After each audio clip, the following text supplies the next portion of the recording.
তো নমস্কাৰ বন্ধুসকল, অন্য ভিডিঅ' এটাত আকৌ আহিলোঁ আপোনালোকৰ ওচৰত। তো বন্ধুসকল, আপোনালোকে এই মোৰ বেক চাইডত দেখা পাই আছে যে অটো লাইন পুলিচ কিবা কিবি দেখা পাই আছে। আপোনালোকে ভয় নাখাব ৰ'ব। মেইন উদ্দেশ্যটো আপোনালোকে নিশ্চয় বুজি পাব। মোৰ বেক চাইডত চাব পাৰে আপোনালোকে অটো কিবা কিবি মানুহ চানুহ অনেকটা জাম লাগি আছে। তো বন্ধুসকল, মেইন উদ্দেশ্যটো হৈছে বহুত সাংঘাতিক ঘৃণনীয় সাংঘাতিক মানে একদম ভয়াবহ লেতেৰা কাণ্ড। তো বন্ধুসকল, আপোনালোকে ভাবিবই নোৱাৰিবি যে আমাৰ এই ওচৰে পাজৰে যে আমাৰ শোণিতপুৰ অসমতো তেনেকুৱা কাণ্ড ঘটনা হ'ব পাৰে। তো চাওঁতে বহুত দূৰ দূৰণিত শুনা পাইছিলোঁ যে জঘন্য কাণ্ডবিলাক হৈছিল। তো চাওঁতে আমাৰ ওচৰতে পালেহি। তো একদম লোকেল জেগা, একদম ভিতৰৰ লোকেল এৰিয়া। তো তেখেত হৈছে একদম মাষ্টৰ আছিলে, এই LP স্কুলৰ মাষ্টৰ। তো তেখেতে এনেকুৱা জঘন্য কাম কৰিলে একদম ভাবিলে আপনিও লাজ লাগি যাব। একদম ভিডিঅ'টো ভালকৈ চাই যাওক আপোনালোকে। আৰু আপোনালোকে যদি ফ'ল' কৰা নাই নিশ্চয় ফ'ল' কৰি ল'ব ভিডিঅ'টো মোৰ চেনেলত। তেনেকুৱা যদি ভাল ভিডিঅ' লাগে আপোনালোকক। তো বন্ধুসকল, এনেকুৱা ঘৃণনীয় কাণ্ড হ'ল। তো মোৰ বেক চাইডত চাব পাৰে আপোনালোকে, দুনিয়াখনৰ জাম লাগি আছে। অনেকটা কিবা কিবি হাগ্ৰাম বাগ্ৰাম দুনিয়াখনৰ হাল্লা চিঞৰ বাখৰ অনেকটা মানে ঘটনাৰ মানে মেইন বিৱৰণীটো আপোনালোকে নিশ্চয় বুজি পাব।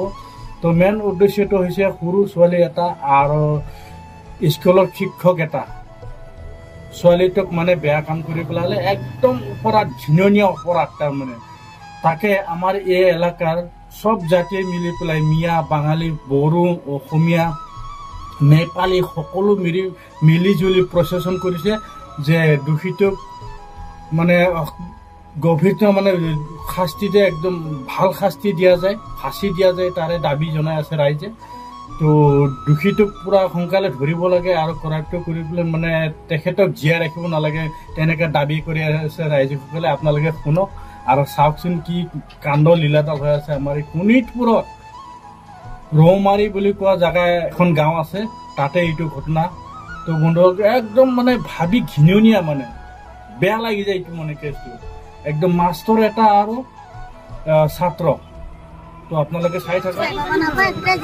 তো বন্ধুসকল, বহুত ডাঙৰ এটা ঘটনা হৈ গ'ল। তো আমাৰ এই চাইডৰ ৰৌমালী বুলি কোৱা গাঁও এখন আছে, তাত সৰু ছোৱালী এটা বয়স কিমানমান হ'ব, 15 বছৰ বয়সক মানে ঘৰত কাম কৰা হিচাপে লৈ গৈ এজন ভনীয়াক হিচাপত লৈ গৈ তেখেতক দেউতাক মাক কোনো নাই ছোৱালীজনীৰ। তো ঘৰত মানে লিখা পঢ়া কৰাম মানে কৰিব বুলি মানে কৰাইও আছিল চাগৈ, তো পঢ়াই আছিলে। তাৰপিছত ছোৱালীটোক মানে বেয়া কাম কৰিলে ইতিমধ্যে। তো মানুহজনৰ নাম কি আছিলে, শ্ৰীমন্ত বৰা, স্কুলৰ শিক্ষক হয়। তো তাৰে কেইটামান ক্লিপ বনালোঁ, আপোনালোকে নিশ্চয় চাওক। অকণমান চাই গ'লে কথাটো বুজিব আপোনালোকে। তো বন্ধুসকল, তেনেকুৱা হোৱাটো খুবেই ঘৃণনীয় কথা হৈ আছে। তো দূৰ দূৰণিহে শুনা পাইছিলোঁ আমি তেনেকুৱা বেয়া ঘটনা অঘটনবিলাক, মানে লেতেৰা বিষয়বিলাক শুনি পাইছিলোঁ। কিন্তু আহি আমাৰ ওচৰহি পালেহি। তো বন্ধুসকল, আপোনালোকে সজাগ হওক, এইবিলাকক মুঠতে পৰাপক্ষত আপোনালোকে নিশ্চয় সজাগ ৰাখক।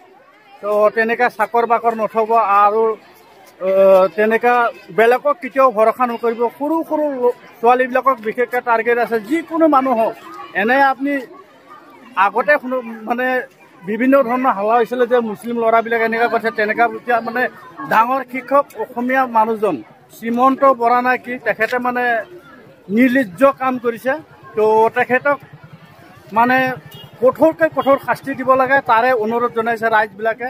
তো বহুত ৰাইজে আছে, ইতিমধ্যে মই উঠালোঁ ভিডিঅ'টো, আপোনালোকে নিশ্চয় চাব আৰু চাই মেলি কমেণ্ট কৰিব।